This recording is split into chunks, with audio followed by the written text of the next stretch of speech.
Hey, welcome everybody. My name is Ben and really pleased to have you along to Bringing Innovation to Education, one of our free sort of mini virtual summits. So today we've got some really great speakers who are going to be talking about innovation in the education space.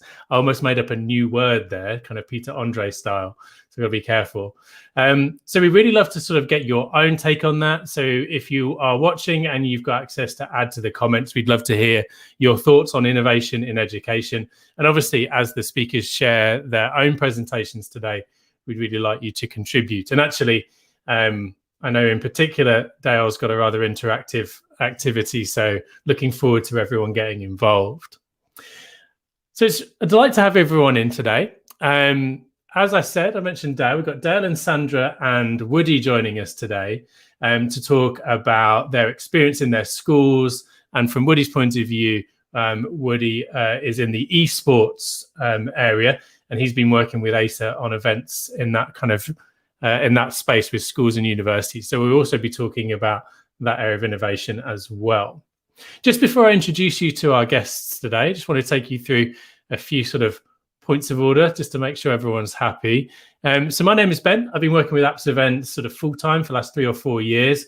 Prior to that, I was a maths teacher and did sort of combine the training on Google for Education with my maths teaching for a while. That is a really big deck chair, by the way, and you're not sort of perspective isn't completely distorted in that case. But that's what you get when you go to the odd Google office. Hopefully that will be a possibility in the future again. These free summits are something we're able to do thanks to our sponsors, ASA. So if you're looking for a device, particularly a Chromebook, then do feel free to have a look at the great range on offer from ASA. And thanks again to them for their sponsorship that allows us to put out these free events and these free content. If you are looking to, I mean, in terms of innovation, one of the ways you might want to have a look at that is by becoming an ISTE certified teacher. So if you're interested in that, do hop along to aelearninglab.com, where there are some ISTE certified courses. Obviously, they've moved online, as you pretty much expect everything to over the last 12 months. So if you're looking to get involved in that, and I know that Sandra is going to make a reference to ISTE towards the end of her presentation as well. And if you are grappling with some of the dilemmas around that hybrid situation you might be in, or as you're returning to school and you're looking at some of the new Google Workspace for Education editions, whether that's Education Plus, Teaching and Learning Upgrade, or Education Standard, feel free to follow that link and get yourself a 1-month trial. So you get a few accounts that you can see what that kind of upgrade looks like. Finally, coaching. So the new Google for Education certified coach has been out for a number of months now. And if you're looking to work through that certification, then we can support you along that with our coach mentors who can work with you as a coach in your school or district in order to get the certified coach qualification. It's really great content and sort of a more in-depth look at the pedagogy of using technology in the classroom. So do check all of those things out. You in. Really lovely to have you here. I thought I'd pass over to you to introduce yourselves, kind of where you're joining us from today. And then obviously we're going to have a little discussion before we kick off your presentations about the word innovation and what that means for education. But Sandra, if we start with you, so whereabouts are you based? And if you give us a bit of your background, that'd be really useful. Sure. I'm currently in Beijing, China, and I am the Director of Digital and Innovative Learning at a school called Keystone Academy. It's not quite an international school. We're called a bilingual school. So many of our students here are from Beijing, China, or within China.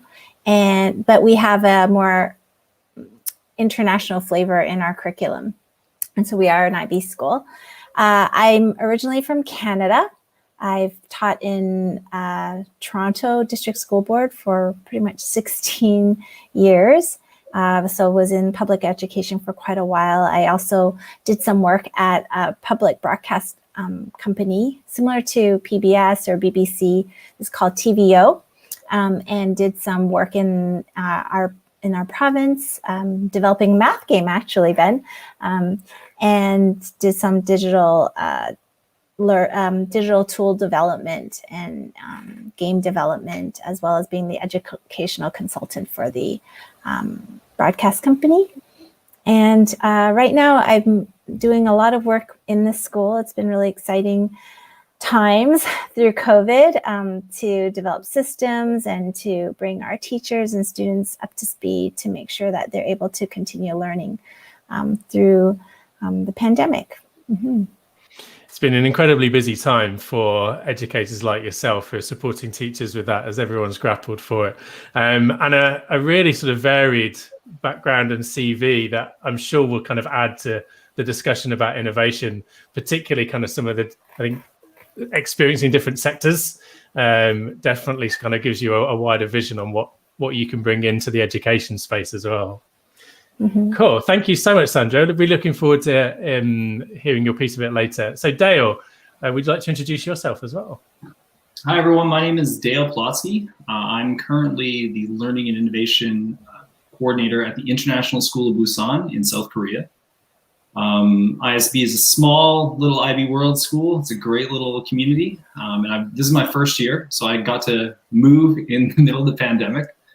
And before that, I was 9 years in Latin America. So I did 7 years in Lima, Peru at Colegio Roosevelt, and then before that in Ecuador. And I've been an international teacher my whole career. I've never got to teach in the public system. I'm also Canadian as well, so it's your lucky day, Ben. You got 2 Canadians presenting. And yeah, I had a passion for technology in the classroom, and I really love trying to work it into my lessons to get that level of engagement. And that's why I became kind of a tech boss within the school community. Yeah, the Canadian theme, I mean, I don't want to distract from what we're talking about, but I was recently speaking to Les Macbeth, who I imagine you both know.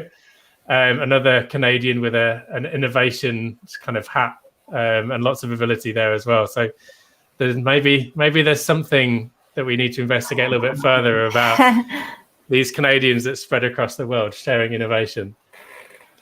Awesome. Really great to have you along. So before we get into your own particular sessions where you're going to take a sort of a view of innovation in the education space, it's probably worth making sure we kind of, I suppose, define our terms a little bit.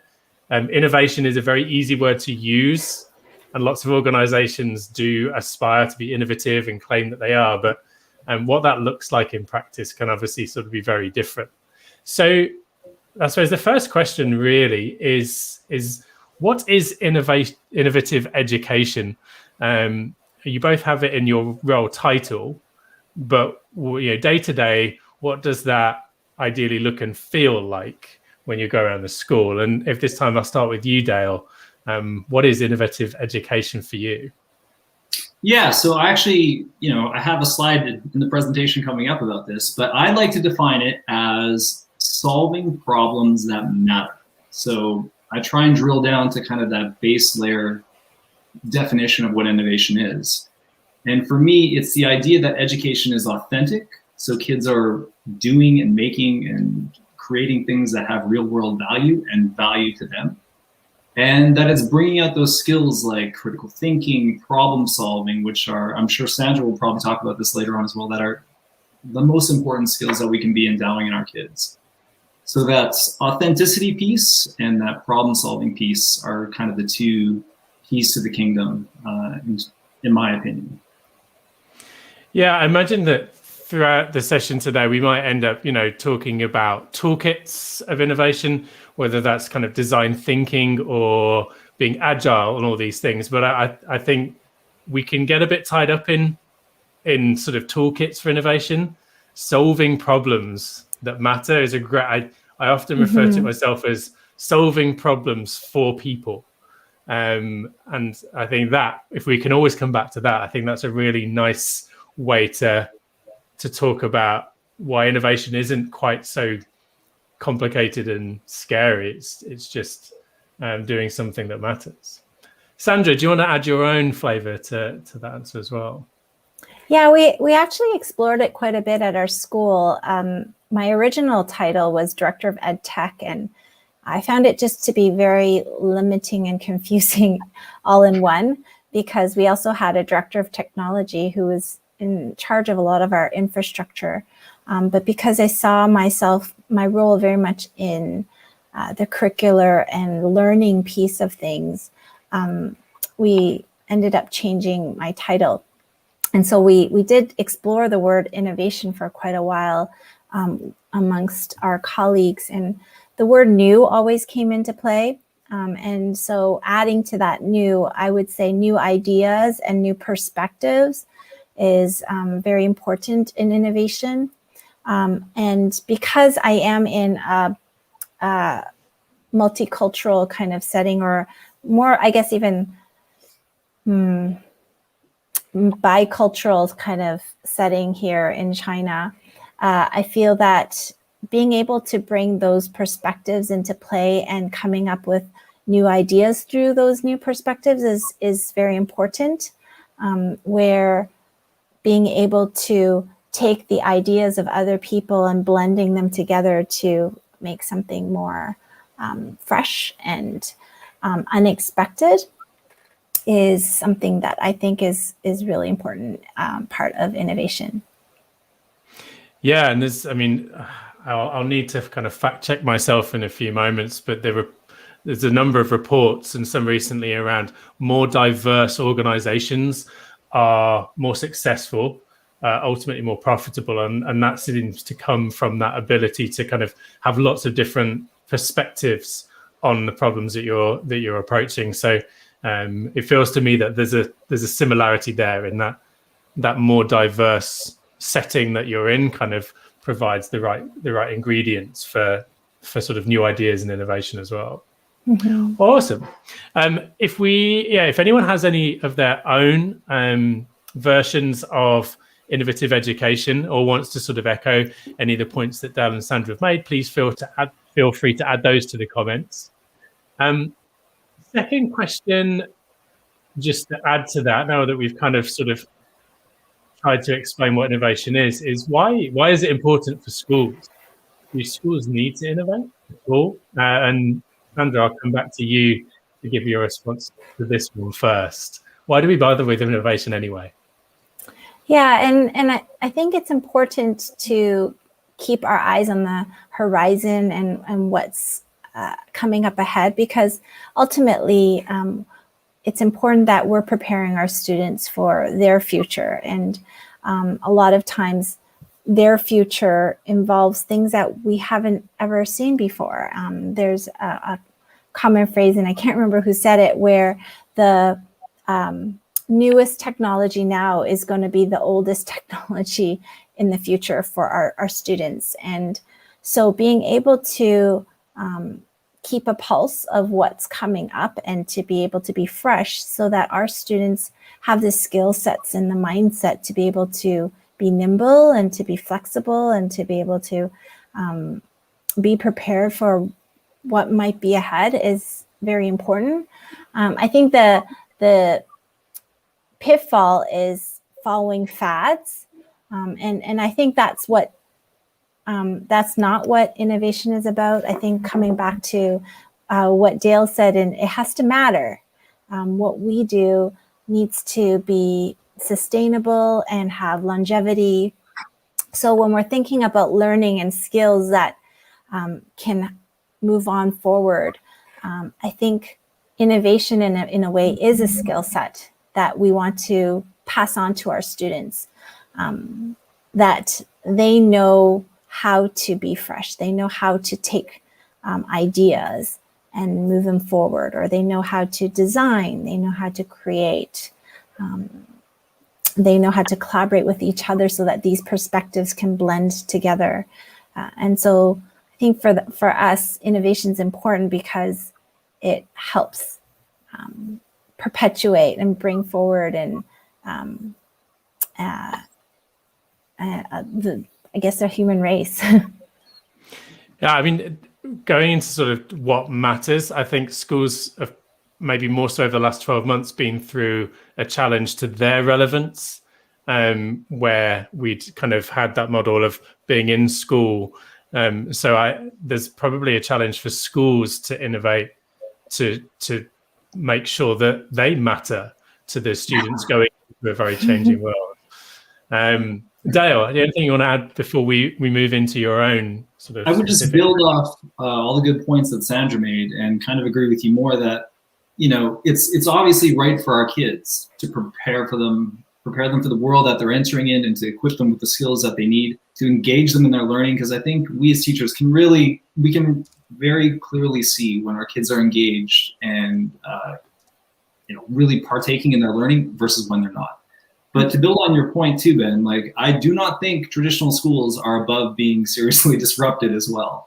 And I think, you know, now more than ever, I think I can see different models, different approaches, different programs challenging the traditional school narrative. You know, I think in the past it was something that we really took for granted, but the past, you know, years just changed it so much. And I do think that schools themselves, like, we need to think about our own place in the world and where we're going to fit and rise to that challenge, for sure. Awesome. And thank you for both giving your responses to those. Hopefully lots to think about. We really love to hear from people's feedback. But now it is time for me to pass over to Dale. So Sandra, we'll see you back in about 20 minutes or so. But obviously feel free to jump in. And actually, I think we've probably got some level of involvement in the next 20 minutes anyway. Keep you on your toes. So Dale is going to take us through an innovation breakout. There's a little bit of a description there for you as well. But Dale, I'll pass over to you so you can kind of give a bit of background and get started. And we'll bring in your own slides and screen in a few moments' time. Okay. Yeah, so I'm going to be walking you through a very quick little workshop in about 20 minutes here. And it's called Innovation Breakout. So basically my goal is to use our little chat here today as a little breakout room, the type that we use with our students all the time now, and to show you different little ways that we can build in innovative practices, not to create a world-changing solution, you know, right then and there, but to build the skills that are needed to get our kids to start thinking like this on an ongoing basis. So with that, why don't we go ahead and just jump on in? Cool. So I'll pass over. I'll bring your screen in now, and then let's see what this looks like. How's it looking? Does it look okay? Yep. We've got you. It's all over to you. Okay, so I'm just turned on my timer here, so I'll make sure I stay on track. So Innovation Breakout, just as Ben said, yeah, my name is Dale. I'm found in Busan, South Korea, where I'm the Technology and Learning Innovation Coordinator. I'm also a Google educator, a trainer, and an innovator. I was part of the Sweden 17 group of Google innovators. And if you have any questions at the end, I'll make sure I share all my contact information so you can reach out and get in touch with me if you'd like. But let's start here. So I think oftentimes when we hear the word innovation, this is kind of like what comes to mind. And indeed, I found this on Jiffy by searching the word innovation. And I think, you know, you got the guys wearing his crazy new contraption, his new invention, lots of Post-it notes of different colors. And this is kind of the pop culture view of innovation, or maybe the educational view of innovation right now, where it's kind of like the Silicon Valley D-School approach. And this is one approach, and I don't want to knock it, but what I want to show you today is that we can be doing this at a smaller scale with kids in a setting like a breakout room in order to increase their skills. And just like we touched on previously in the chat that we had before, my definition of innovation is finding solutions to problems that matter. Because, as I said, across the board, everyone from industry to governments, everyone is saying problem solving is by far the most important skill that kids need to have to find their place in the world. Critical thinking, the ability to communicate, and the ability to collaborate. If our kids can go into the world with those skills firmly in place, we're going to be doing them a service. And this little piece there that matters, I think it's also important to mention that not every time we do an innovative project, we need to be solving a massive problem or a huge project-based unit. things matter on different scales. So for some kids, you know, a smaller focused event, or maybe winning a game, or you know, having a great speech, that can really, really matter for them in that moment. And it might be a smaller, you know, time frame than some of the other work that we're used to seeing when we talk about innovation in education. And the dirty little secret is that innovation is practiced, okay? Like empathy, like creativity, like public speaking. I think oftentimes we think that you're born with it. It's something innate. It's a God-given gift that some people have and some people don't. And maybe for like the top innovators, that might be true.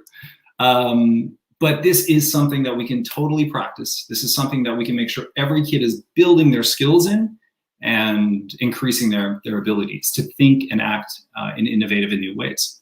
And that's kind of what the workshop's all about. So the model that I want to share with you, I don't think it's going to blow anyone's mind. This is the Kolb experiential learning model. And this is the bedrock for experiential learning that we've used as educators for a very long time. But I'm going to reference this model a couple of times today to talk about how this, you know, framework is really important to get our kids to think about ways that they can approach problems that matter. So we start at the top with an experience. Ideally, we're giving our kids novel, engaging experiences that provoke their attention, their interest, and get them really thinking. Then, very, very, very crucially, we give them time and space to reflect. So specifically, we set aside a part to say, how did it go? What did you think? What did you feel? What worked? What didn't work? And actually have them think about that. Generalize means, what can I take from this very specific experience and maybe use in other areas of my life? So what are the big takeaways, you might say?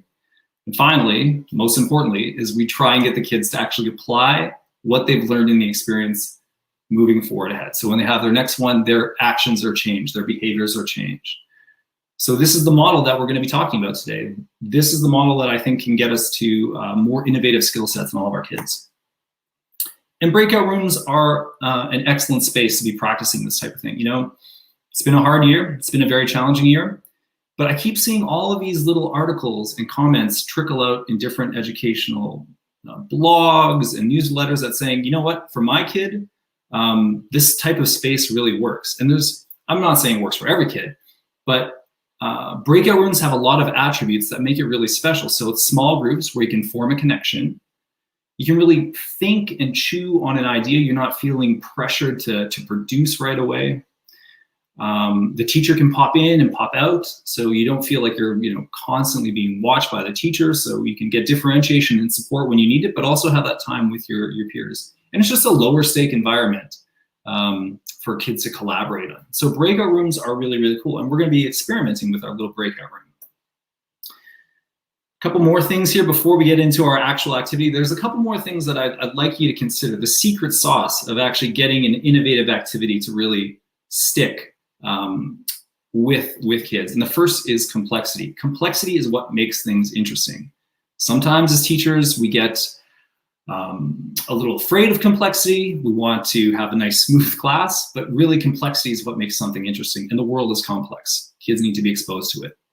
Authenticity, kids need to feel like their work matters, that it has an actual audience, and that it serves a real purpose. Competition versus collaboration. It's human nature. We love to measure ourselves against other metrics. We love to measure ourselves against other people.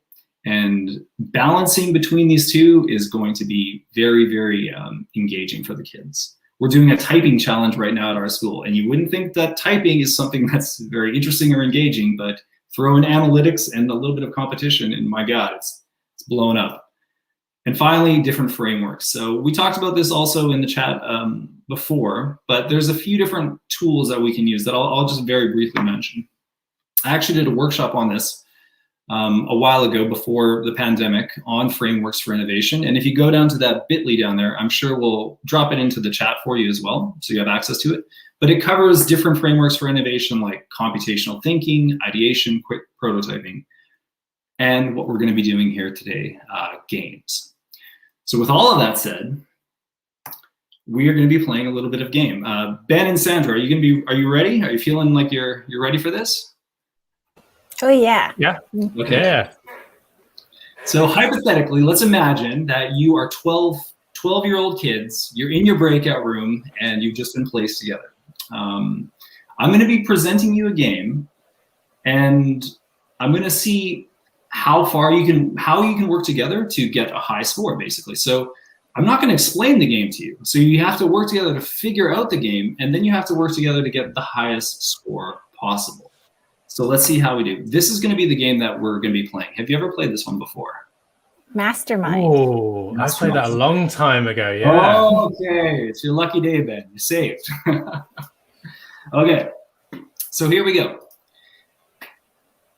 I want you two to start working as a team. Again, if we want to really engage kids with that complexity, with that level of competition, with that level of authenticity, we want them to do the thinking for themselves. So we're going to go ahead and let's just turn it over to you, and let's see if we can solve this little puzzle. Okay, so we've got to choose some colors to start off with, haven't we, Sandra? Just ramp this up a little bit there. There we go. That's better. I know. We can either like put, because he could have like one color or. Good question. I will say this: there's no repeating colors, and there's no repeating colors. Oh, okay. Well, then let's just put them in. You're like, well, now it's going to be easy then. So we just do red, green, blue, yellow. White. Okay. Yeah, don't just go particularly from the top row there. You want to go slightly different to that, yeah. Also, if you want to contribute in the comments and give your suggestions as we go as well. All right. So go for it. Can we check it? White. Last one, let's put white. Last one's white. Okay. Whoa. Oh, we got one right and two wrong positions. So is red the right one in the right place? We don't know for sure. But as in the red dot on the right, is that indicating? No, it's not by position. It just tells us we have one right position and right color, and then two right colors but wrong position. Okay. So do we make a guess about which one we think we've got spot on and rearrange some others? How could we find out? Let's take. Do you want to pick one color to replace? Yeah, which one should we switch out? Let's replace red. Yeah, let's replace red with.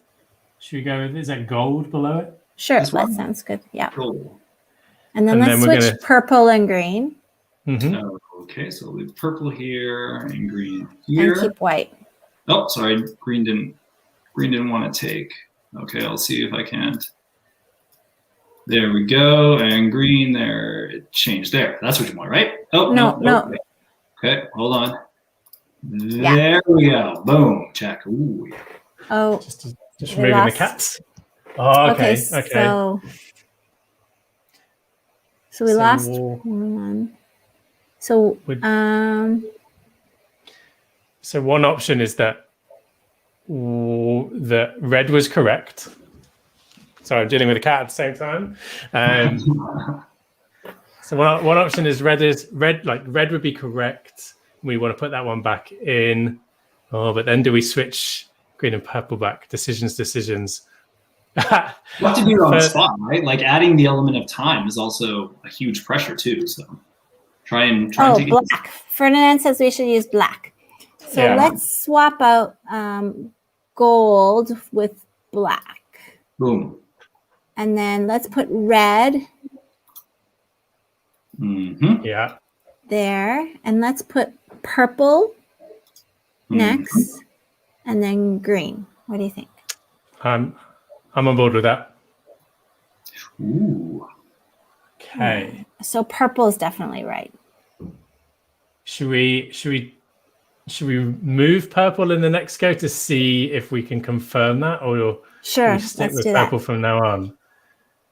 Because we had more of the right colors in our first guess than we've managed to do so far. So I think white's back. Let's put white there. Good. Yeah. And then let's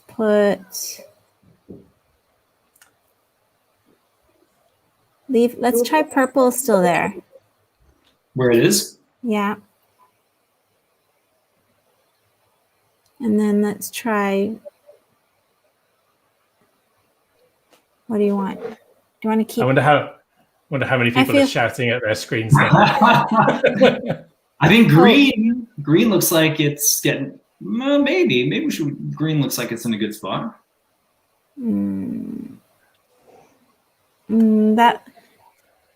That would have meant we had 2 reds that first time. Good computational thinking, Sandra. Very nice. Yeah, that's appreciated. So yeah, I'm trying to think what did we have in the first one that was so good? Let's put maybe white is wrong. Let's put no. Okay, so yeah, white. If we're saying that those 3, white, green, and purple, were correct in the first one, then in theory we'd need a replacement for red. Yeah, or actually, let's put maybe. And we're hazarding a guess that purple's is in exactly the right spot. So, there's a temptation, isn't there? Keep the red in, compare it to the first line, and kind of see. Interesting. Okay, let's do it. Is that because that should still be 3, but we've got more in the right place. So listen, we're down to 5 more minutes left. So should we call it here? I mean, I think between Sandra and I, we want to finish this. However, there is I think a we bigger need to bring picture in here. Yellow or orange. We'll do one more line. Let's do one more line. Okay, so we've got red is correct. Probably blue is correct, or purple. Let's purple... move. Let's put red in the same spot, and then purple in the same spot, and move green over there, and then let's try yellow or orange. Which one? Yellow. Okay.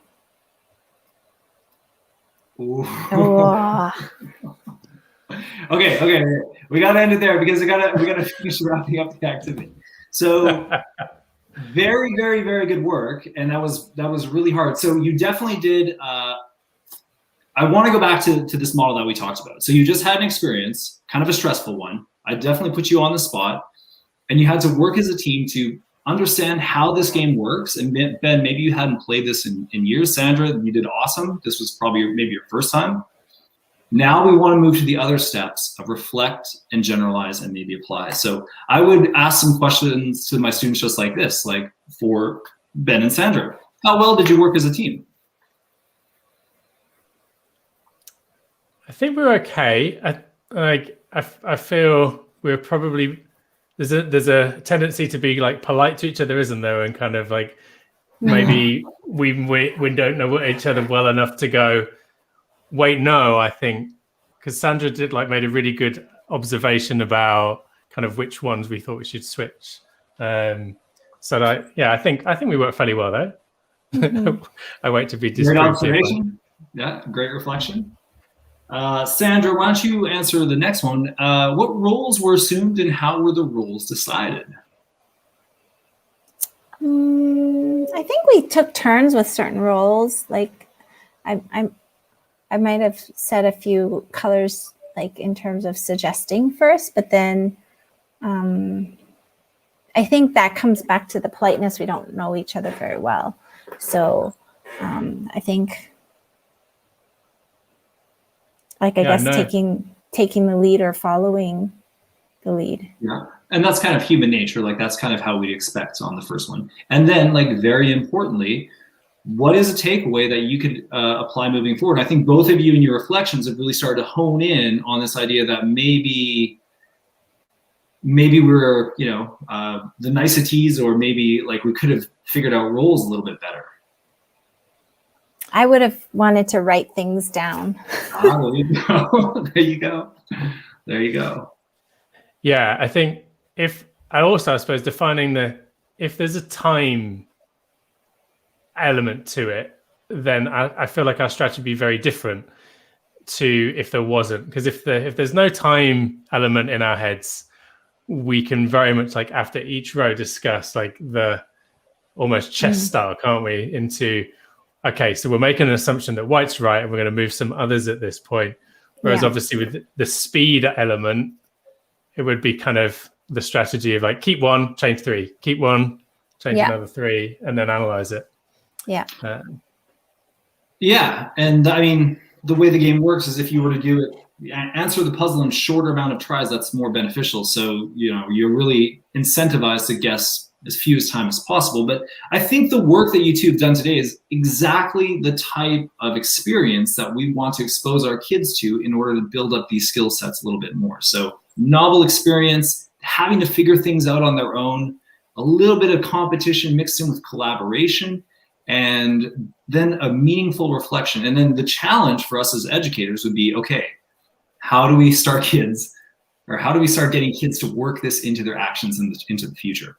So just another couple of other games that teachers could be applying.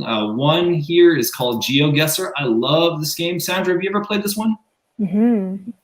Yeah, just places you in a random place in the world. And what's so great is kids get to talk with one another about their experiences and where they've been to guess where this game has dropped them. It's a ton of fun. Google Arts and Culture games. So Google Arts and Culture has puzzles and timelines and crosswords and collaborative art projects that kids can work on. Google Forms breakout rooms. So breakout rooms were very, very big over the past 3 years, we'll say, and now they can be done completely online. And so there's a link there to a really, really good article. And just some sort of no coding apps, and the idea of the kids making their own games using something like Glide or AppSheet without having to go through all of the coding process themselves. And just a couple other cool things I want to point out. If you're kind of more interested in bigger structures and things like that, this is a link to a project that's very close to my heart. It's called the IA Academy. This is run by two of my very, very close friends from Peru, and they have started their own school. They have started their own innovation academy. And so this is a completely online program where kids are doing the work that we kind of saw with Sandra and Ben, but on a much larger scale. So again, solving those kind of more global type issues, building deep relationships. Oh, let me just hit pause. There we go. Stop. That definitely wants you to finish, doesn't it? I remember a friend of mine threatening to bring something like that along to my best man speech. Oh, yeah. Okay. I think that was telling us that we won. And then another really cool company that's kind of building off this idea of innovative gaming spaces, they're called Synthesis. Really interesting stuff coming out from them. And again, when we talk about disruptive models in education, something to keep an eye on. And finally, I just linked that workshop that I talked about. If you want to get into more of how can we use computational design thinking, quick prototyping, all of those different types of framework type stuff. That's in more depth and detail if you want some more information. And that's it, Ben. So I can jump back to SteamYard too. I can come back and join you guys. Thank you. So next, obviously, we're moving on to Sandra. I've added all of those links into the comments as well. So everything that you saw off of Dale's slides at the end there, they should be in the comments now for you to have a look at. So Sandra, without further ado, we're going to move over to yourself and your session entitled Keeping a Pulse on Innovation.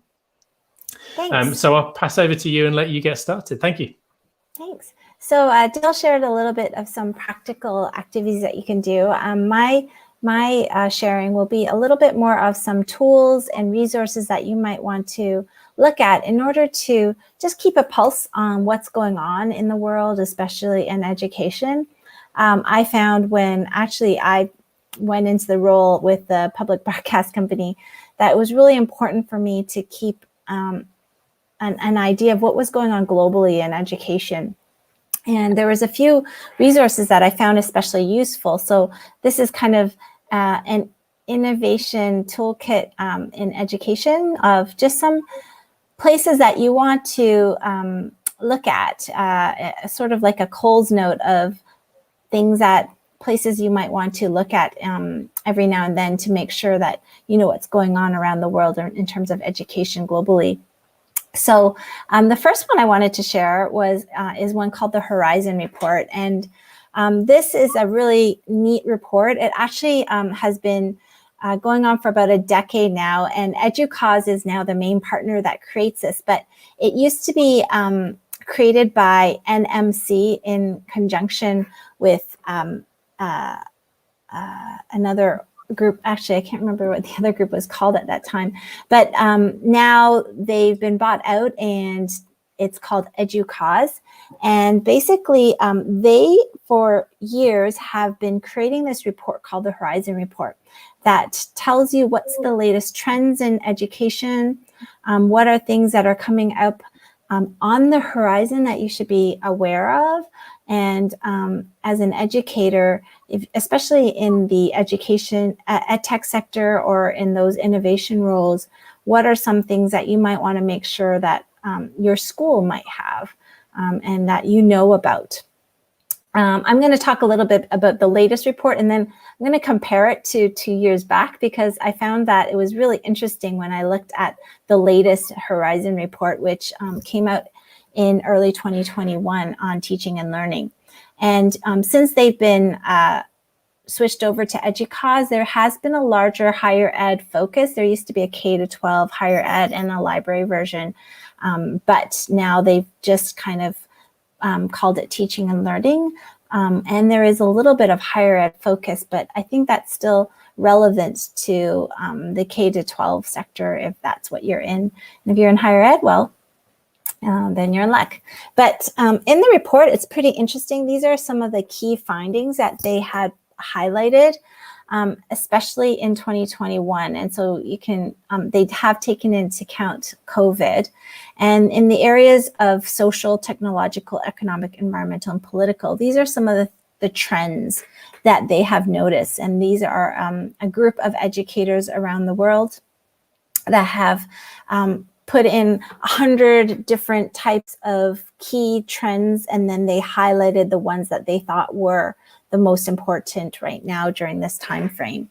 One being remote work and learning, and here we are actually highlighting that remote work and learning, widening of the digital divide. So they were noticing socially that because digital tools are such a high need in learning nowadays, that bigger gap has grown. So if you don't have digital tools, that actually has increased that social gap in terms of learning. And then mental health issues has grown quite a bit because of just COVID, people being apart, just a myriad of reasons. So there has been a larger focus in terms of social wellness and mental health issues as well. The next one is in terms of technological trends. There's been a widespread adoption of hybrid learning. That's a terminology we probably have not used so much previous to COVID, but now is an increasing trend. In fact, many people talking about how if on snow days, rather than having snow days in some parts of the world, this hybrid learning could replace that idea, or typhoon days. When I was in Taiwan, we would have that. So this increased possibility that hybrid learning could be more of a regular part of education. Increased use of learning technologies and online faculty development. And that's really interesting to me because our school, we have teachers online still who have not made it back to China. And then we also have teachers who are face-to-face. And we just thought it was easier to do a lot of our professional development virtually. People can just hop on whenever. So we actually have developed a whole virtual learning series this entire school year, where every week, every Tuesday, we've had faculty online learning various tools, learning about social emotional wellness. So that's an interesting trend. Another economic trend is decreasing higher education funding, which is kind of sad. You would think that with the pandemic, education is seen as more important, but because there has been a lot of transfer in funds to health and other areas, economic development, there's actually been decreasing funds in education, and that's been a trend. A demand for new and different workforce skills, and then uncertainty in economic models. And then in environment, climate change has been a huge focus, as well as reduction in work travel, and then sustainable development. And that's, I think, in some ways also been really good for some families, the reduction of work travel. I mean, I love traveling, but it's been nice to have my husband, who normally travels a lot, home with us a lot more. But that has been a trend in the environment. And then political wise, increase in online globalization. And that's a testament of us today. As you can see, we have people represented in 3 different continents just in our session today. Rise of nationalism, public funding for higher education. So these are just some trends that were highlighted in the Horizon report that actually have a huge impact on us as educators.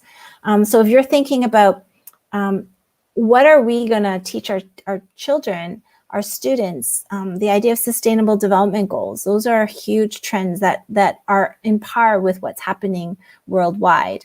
If we're thinking about how we're going to support our teachers and our students, we need to think about mental wellness, because this is, again, a global trend that people are seeing as a need. Thinking about those widening gaps of digital divide, are we making sure that all our students are reached, and that they have access to the tools that they need, and is it equitable? So the Horizon report helps you to keep these things upmost in your mind as you're planning, as you're a leader, as you're looking forward and ahead in terms of strategic planning. And it's a really helpful tool. Some of the other things that they talk about are key technologies and practices. I used to use this all the time in terms of, okay, well, what do we have? Are we behind in our school of what we have? And are there areas that we need to build in? And I'll show you this in comparison to the 2018 report in a moment, but these are some of the key technologies and practices that have been identified in 2021. Artificial intelligence is not one that's a surprise, and that will come again in another report that I'll bring forward. Open educational resources. There is a huge trend in which people are putting a lot of their resources online, and it's open and it's available to all. Online learning, quality online learning, blended and hybrid course models. So that face-to-face model of school is maybe going to continue to be decreasing, and that blended model where people come in and out might be actually something that will continue moving forward. Learning analytics, some people talk about data analytics as well, continues to be a huge trend. And then micro-credentialing, where we're looking at people getting not just university degrees, but maybe coaching degrees or coaching credentials like the Google Certified Coach, and those looking really important, or the ISTE certification. Those are key technologies and practices that are happening. So I wanted to compare this. If you look at, this is the 2019 report, so this is pre-COVID. It's interesting that what a stark difference 2 years has made, because these were the key trends that they were seeing in the Horizon report in 2019, and we're here right now, and this is what they thought was going to be current now, was growing focus on measuring learning. So that still was there, but advancing cultures of innovation, so which we actually happen to be talking about today. But you can see that we're talking about learning spaces and blended learning designs. And then if you look even further, these were some of the technologies that were highlighted as what they thought was going to be a big focus. And mixed reality is no longer as high. And I find that pretty interesting. Artificial intelligence is still there, analytics technologies. But the pandemic has really changed what was on the horizon. I think it's a really interesting document that for those who are in the area of innovation, it's a very rich document that talks about how you can do it. What does it look like in the classroom? How does it look like in schools? What are some examples? It's a really great document. Another report that you might want to look at is from the World Economic Forum, and they actually have several reports, one of which was the Future of Work report. And this one was actually issued in 2020. And it was a really great report, and I think still very, very relevant to us, talking a huge amount about rate of automation, that AI coming in again.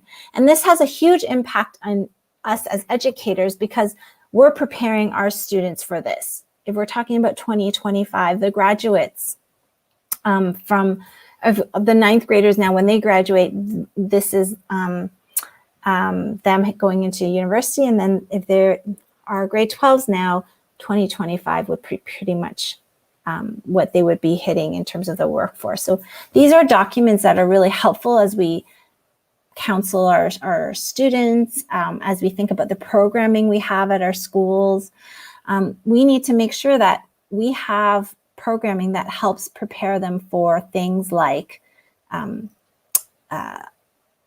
analytics and thinking and innovation, technology and design and programming. So those design programs are very, very important moving forward. Leadership skills, are we bringing in creativity, that complex problem solving like Dale was talking about? Do we highlight these in our program? And then in addition to that, these are the growing job demands and these are the decreasing job demands. Do we still have courses such as accounting and bookkeeping, or are we moving into areas such as marketing and strategy, AI and machine learning, data analysis, things like business development and entrepreneurship? Those are the growing job demands, and the more traditional areas are decreasing. So is our programming in our schools upkeeping with what will be the job landscape for our students? And then they also had an aspect that talked about COVID-19 pushing companies to scale to remote learning, to accelerate digitalization and to accelerate automation. So are our students prepared to be able to work cooperatively online? Can they use digital tools efficiently and effectively? These are things that we need to make sure that our students are prepared for, because that's what their world is going to look like. The World Economic Forum also has some other really interesting reports as well.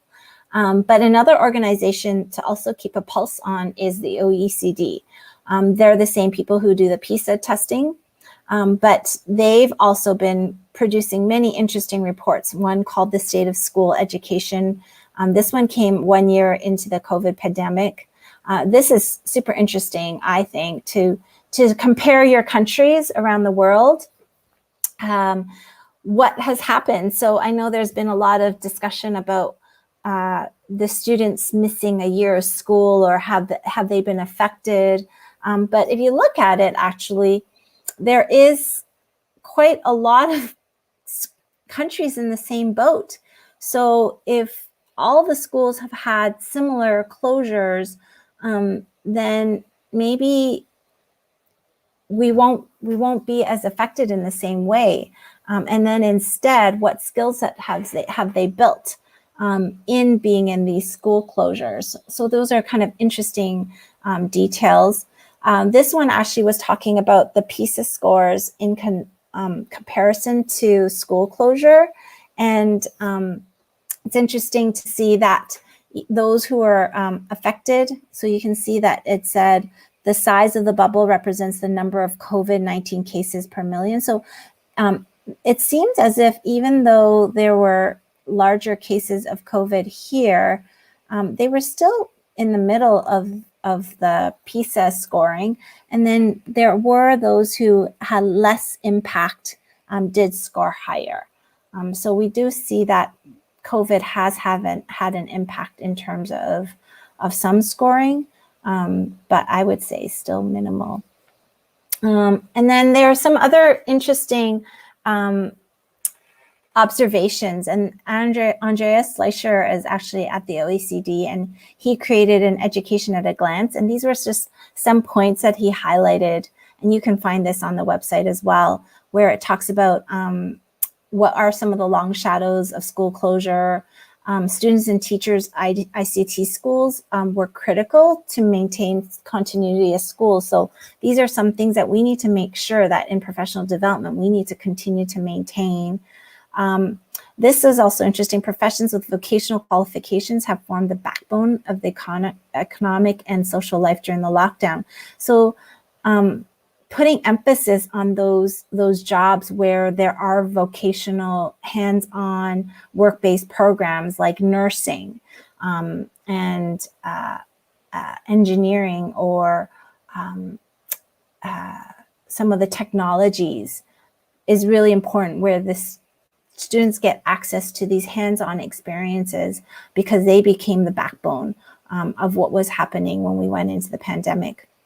So these are some just interesting things. And then, of course, there's some really important websites that I like to visit every now and then, just to make sure that I know what's going on in the world of education. And some of these you might know very well. Edutopia has been funded by the Bill and Gates Foundation for quite a while, and they often talk about brain research, or what's trending in terms of innovations in classrooms. They tell stories of what's going on and what's innovative. So they have really great articles, and following them on their blog is really helpful. ISTE also has a blog, and they talk about trends and technologies, and it becomes really quite a great place to keep a pulse on what's going on in technology. Of course, many people follow TED Talks. I love TED Talks because they're short, they're brief, and they talk about many different sectors of the world, which I think as an educator, we need to always keep a pulse on.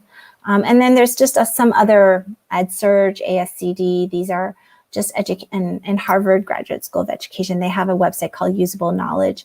These all have great blogs and postings of what's trending in education. And then in addition to that, if you go into social media, many of those sites also have Twitter handles. So they post a lot of their blog posts on Twitter. So if you're on Twitter, I find as an educator, it really helps to keep up to date on what's going on. A lot of times I find myself just dedicating maybe 5 minutes in the morning or 5 minutes at night just to look at my Twitter to see what kind of feeds are coming in and what kind of blog posts are happening. And then I just bookmark them and read them for later, or I retweet it so I can access it again later so that I don't forget what's going on. But I find that social media just helps me to be in tune with some of these organizations and what they're posting. And I find that it helps me to stay up to date. But in addition to that, of course, following innovative educators is also very helpful. And I try to put in a smattering of people from around the world, some who might be more well-known, as well as some who are just educators who are very active in what they do, and are doing some really cool things. For example, Pasi Selberg and Will Richardson are well known as educators in play as well as technology, and it's nice. And George Couros, for example, doing a lot about innovation. So those are well-known, many followers.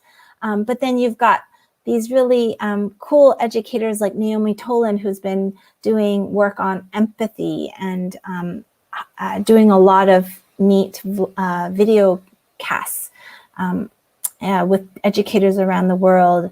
And then Pernille Ripp, who always talks about very exciting literature and things that are going globally. She also runs the Global Read Aloud. And I also love following Jennifer Wathel. She has really great ideas around math as well as blended learning. So these are just a few people you might want to follow, but there's a lot of great people to follow, including Dale and Ben. Thank you so much. My initial reflection is how valuable someone like yourself who's doing that future scanning would be to work with.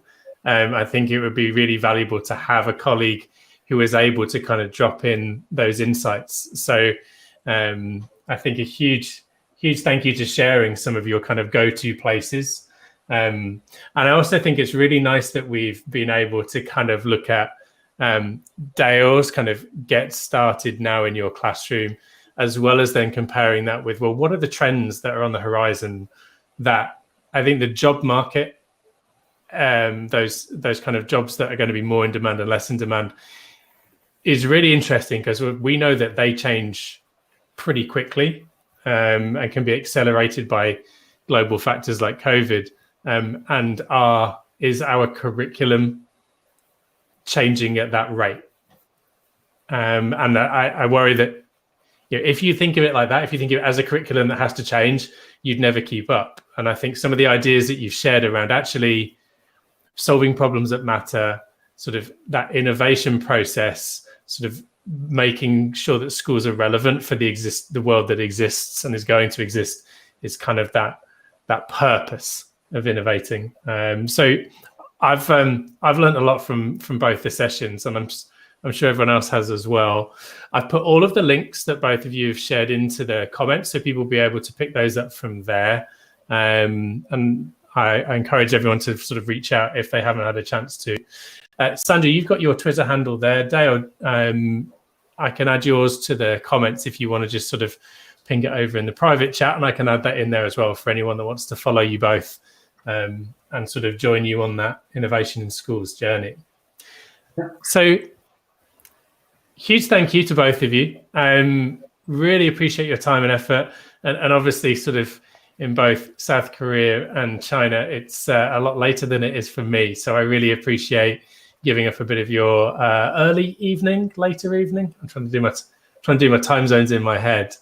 But it's greatly appreciated. And I know there's a lot that people can gain from that. So thank you so much. I'll wish you a lovely evening and allow you to go and explore, while I'll switch into talking to our next guest about esports. Obviously, you're both welcome to stick around and have a look at that as we go. So thank you both. Okay, thank you so much. So joining me now, Woody, welcome to the live stream. Thank you for joining us. I've given you a very, very slight introduction, so I'll pass over to you. But yeah, we're going to switch. I don't feel like we're taking too much of a switch to talk about innovation and esports, though maybe it's a bit rich to call a multi-billion pound industry an innovation at this point. But I'll let you introduce yourself, and then we'll talk more about what you do.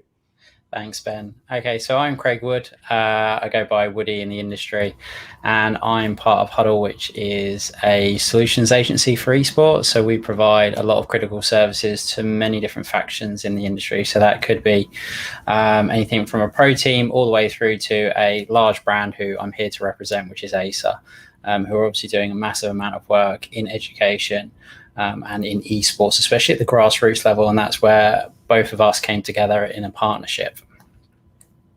Yeah, so we were, in terms of that intersection between esports and schools, a number of the schools that we've worked with have started to dabble a few years ago, and we've seen more esports teams appear at some of the schools that we work with.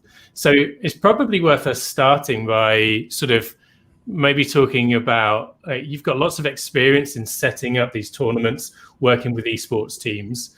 So for those people who are watching who are maybe not avid gamers, are not familiar with the esports world, how did you first get involved? What's your kind of trajectory to where you are now? And I'll add on a question at the end of that, is to sort of, where do you see the benefits of esports? What does, it's sure for those who don't really understand how it works. Yeah, I'll let you probably swing back around to the last question, but I'll do my best. So I guess the first thing for anyone that's watching is to just explain what esports is. So esports is competitive video games. It's someone participating, either an individual or a team participating in a video game that is competitive in nature, player vs player, and the term esports has now become the industry that surrounds those teams. So first it just started off with people playing in small schools, universities, all the way through to kind of event spaces. And then as it grew, then so did a prize purse. And then in turn, so did the industry that starts to support it. So you start to get people that are talent managers, and you get production, and you get events, operations, and all these kind of wonderful things that now have turned it into what we see as today is what sport is, where there's a stadium and there's lots of money on the go, and there is teams participating in leagues, and it is broadcasted, whether it's live or online. So that's esports as it is. And obviously, because of its popularity, because it's video games with the younger generations, that is now starting to filter into schools, which is really, really exciting. And I think for us, where we try to provide assistance is in the grassroots side of things. So working with brands and teams to assist and provide those kind of services to help any kind of school or any kind of team that is trying to start up to just do it, benchmark their success, benchmark what they need to operate, just so they do things the right way. Because obviously, as always with something that's new, lots of organizations will pop up, and one half will think the correct way of acting is to do one thing, and there's always another half to that story. So really, we're just trying to do things the right way, and that's by working with official bodies. So I hope that answers your first question. Yeah, and I suppose in terms of my second question, I think you've explained it quite nicely in terms of it's something that's it's a game that's grown. And I think if you kind of put it for me as an avid football fan or anything else, football started as a kick around. People started watching it. People started taking interest. It was accessible, and then it's grown and grown and grown. And you get, like you say, you get star players, and you get agents, and you get events, and you get everything else that goes with it. I think there's something to be mindful there as well, that most traditional sports, where they are today, is through easily 50 years of development, whereas actually esports is really only about 15 years old. So, and it's already commanding the same kind of viewership that actually outplays, say, the NFL and other leagues, which is kind of tremendous when you think about it. And some of the numbers that are attached to some of these games are phenomenal. You have, as an example, a very popular game title called League of Legends. Last time I checked in March, it had 118 million active players, which is a lot of people playing a particular sport. And there is obviously a percentage of those that not only play the game, but they are obviously active viewers of that game. And then there's other people that don't even say play the game, but they view it as well. And that's where you start to get these incredible numbers. I just realized that I obviously missed one of your questions from earlier, which was, in esports, what kind of skills can schools look forward to being developed? And I'll try and speak in your terminology, which I imagine is soft skills and hard skills. So soft skills for, let's say it's an after school club, and, they're doing video games, and it doesn't have to be an esport, but they're doing video games. You have communication, you have just general manners of courtesy to each other, you have problem solving, you have conflict management. There are lots of different soft skills that go into playing a video game, just like any other sport. I don't think that esports should replace sport with regards to, if you have to pick and choose. I think, I think it can have its own space, and that, you know, like all things, there is a choice for the individual to participate or not. I think what's lovely about esports on the whole is that it moves past physicalities. So, you know, if you are a boy and a girl, you can't, you know, it's difficult to have them playing rugby, especially as they get older, because there is a physical difference. Whereas in esports or video games, it makes no difference. You know, half the time, you know, you don't actually know who you're playing against, because there's often a gamer tag attached to someone, which is a weird and wonderful name like Panda68. Then you go into your hard skills. And I think this is where schools should look at the opportunities around esports. So yes, you can have an after school club where they're playing video games. And there's a great, you know, that's amazing. It's great if they're participating with each other and they're communicating and they're learning problem solving, all those kind of things. But actually what you could do is you could apply hard skills to that, whereby you set up a tournament and you ask them to participate in putting the tournament together. So all of a sudden they are learning what obviously people have made a career out of now.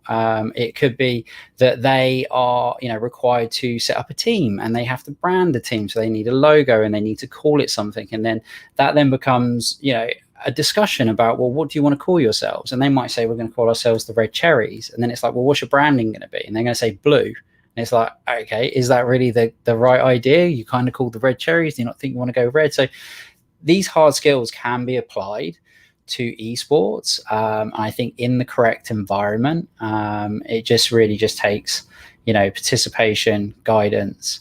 I think on the whole, yeah, there's just massive opportunities that could be had. Well, I mean, Dale in his presentation earlier actually used a game as a way that you can innovate in the classroom. For exactly that, like he made Sandra and I work together on a particular, I don't know if you've ever seen the little peg game Mastermind, where you kind of got to guess which 4 colors someone's chosen. So not quite the exact same games, but I think that is one way of sort of building those skills through something that is a lot more engaging. And it's also something that is relevant. And I think as a maths teacher by trade, there were definitely, I'm going to admit it now, there were definitely times when my lessons didn't feel kind of massively relevant to that moment in that child's life.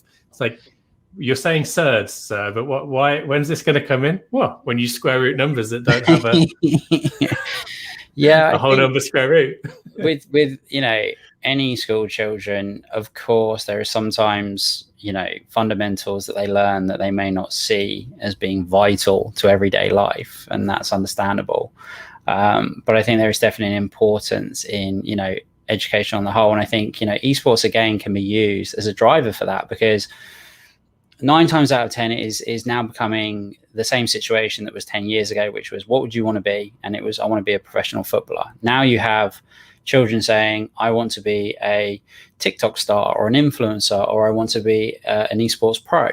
So what can then happen is, obviously the dynamic can change, where you say, well, you need to be able to communicate, and you need to be able to understand an industry, and you need to be able to read a contract, and you need to be able to you know, work out how much you're going to get. And, you know, so I think, you know, like all these things, if you have a carrot, you can definitely use it to apply you know, that kind of just that goodwill in the students to, you know, better themselves, because they will identify that actually I'm working towards a goal. So if they want to be a professional esports player, it's not all about just being good at a video game. Actually, when professional teams look at individuals, a lot goes into it. So team dynamics go into the decision making, i.e., is this person, you know, strong-minded? Are they confident? Are they able to communicate? You know, what's their psychology like? You know, can they problem solve? Can they, you know, raise themselves up after a hard time and a defeat? You know, there's loads of stuff that actually goes into,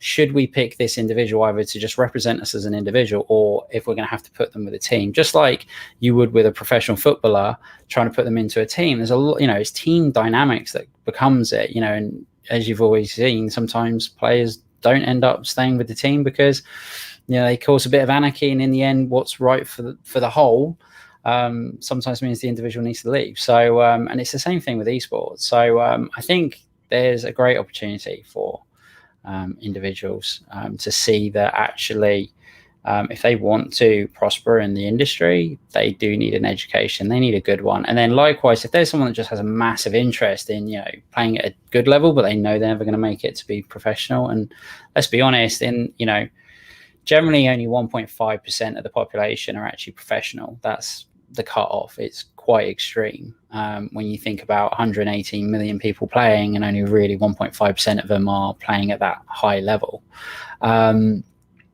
But with regards to that, there are so many other, the industry is growing massively. Like 10 years ago, there wasn't really jobs in esports, to be honest. So, suddenly when I found out that jobs were developing, I tried to get in as quickly as I could.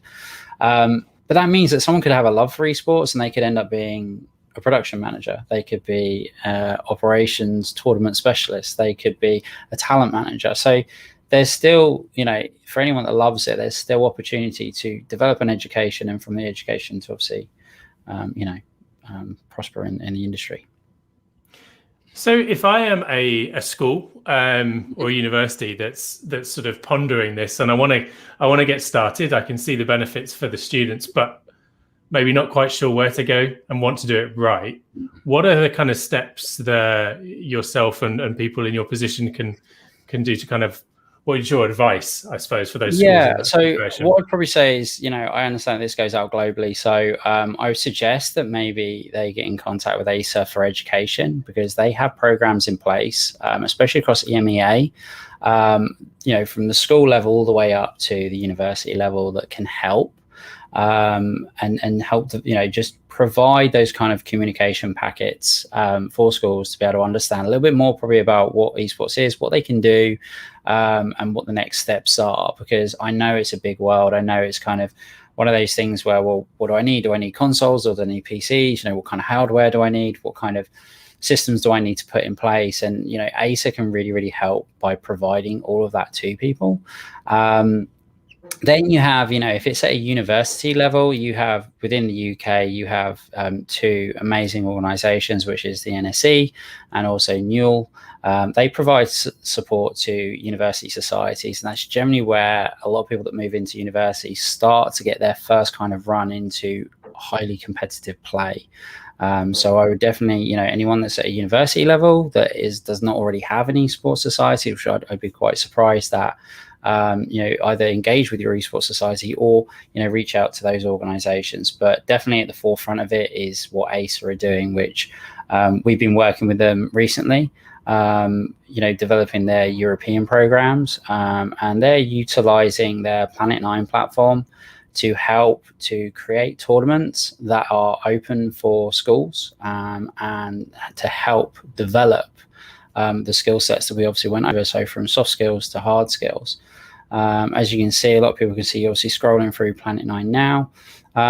What Planet 9 are doing, and it's very, very ambitious, is they have created a platform that is basically a social competitive tournament platform. So it's a big, big word, but what it basically means is that when you go on there, it's a bit like having Facebook, but also it has a tournament competitive nature to it as well. So you have your one compartment, which is where you can talk with brands, you can add friends, you can find friends that play similar games to you. There's lots of safeguarding in place over there, so everyone's safe and protected. There's moderators, etc.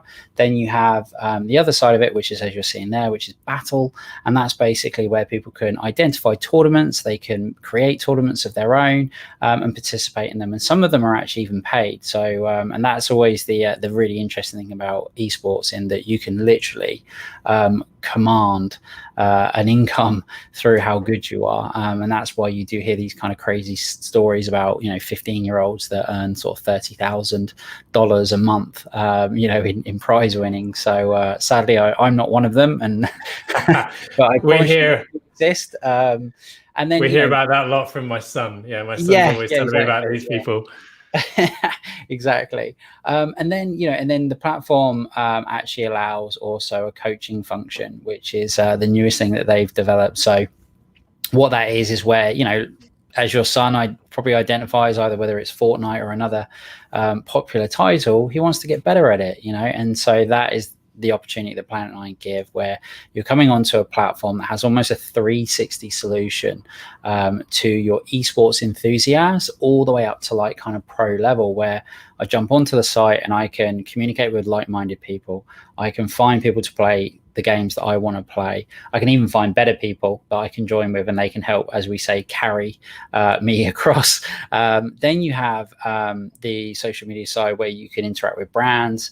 Then you have the tournament side of it, which means that you can either create your own tournaments, which, you know, that could be a passion and could lead into a career, or you can participate in tournaments and try and, you know, win all. And then finally, there's a coaching system where you can either actually, if you think you have the skills to provide coaching on a particular game title, you can do that. You can set yourself up and off you go. Or you can actually take part in, you know, receiving coaching and to improve your play. So I think these are some of the amazing steps that Acer themselves are taking. Interestingly enough, there's not that many sort of tech giants that are kind of doing that. So it's really brave of Acer to kind of throw down the gauntlet and to put all of the investment they are into driving it. And, you know, and this isn't for them about just, you know, trying to sell end products, because actually Planet 9 doesn't really front that it's a part of Acer. It just works in grassroots. It works as part of these communities to help support and introduce, you know, tournament play to increase people's skills. So as we look forward from this point, so as obviously it sounds like you know, an esports society or in a university is relatively common, and obviously it's starting to grow in schools.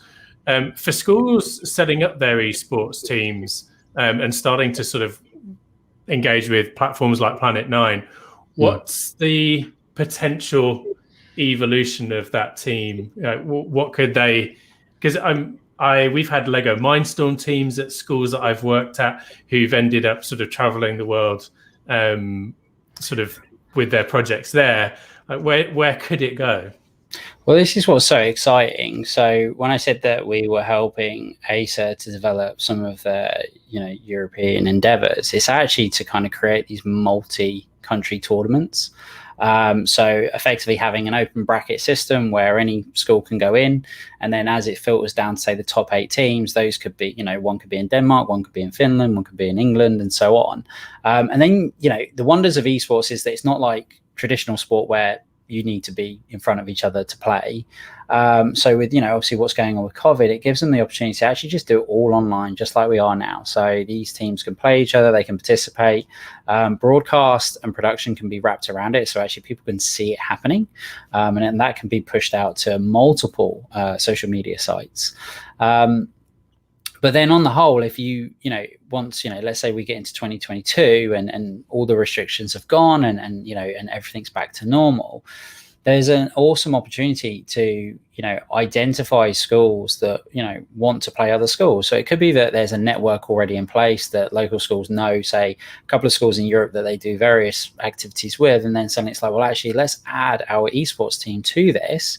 And that's really easily done as long as you have the facilities. So, you know, if you've obviously only got 5 PCs there and it's a 5-player game, then you need to go find another 5 in order to have a match. So once you kind of get over those fundamentals, it's really, really easy to set up. And obviously, you know, for school children or even university children, you know, that's amazing to, you know, think that you could be representing your school, representing your university, and participating in either a league or, you know, a showcase match. And we've done that on behalf of Acer Planet 9. So we actually hosted it was with another organization called Clue, which is the Central London University Esports organization. And we basically participated in having a university showcase, which was the London unis all took part in a League of Legends tournament to raise money for COVID-19. And then, you know, our ambition really is to kind of see, well, okay, Acer have just participated, Acer Planet have just participated in doing an Ivy League this weekend gone, which is obviously the most prestigious universities in America. So your Princetons and Yales that you'll recognize, Harvard, etc. And we're now thinking about, well, how about we pitch, you know, England's finest versus America's finest? And that's where things get really exciting. And obviously what we have is no limitation. So if it's just purely the, you know, costs for flying people over are just too great for universities to take, it can be done online, no problem. But if there is funding there, sponsorship support, then suddenly you can really take part in a wondrous activity that can just, again, help to just tell people and that this kind of thing is going on, so that if there is someone that's interested in getting involved in that world or just participating in a club that just will help, again, their soft skills and hard skills, they can, it'll help them to see that they can take part in that. I mean, so I was in the classroom for about 13 years, and without fail, one of the most effective things for building relationships with students for me was going out and watching a football match after school. And that kid that didn't enjoy being in my maths class, and you suddenly see them in their element. And equally, like the trip, I remember, like, particularly I was covering a PE lesson with a group of students I taught in my year 10 maths class, and it was not an easy existence for me.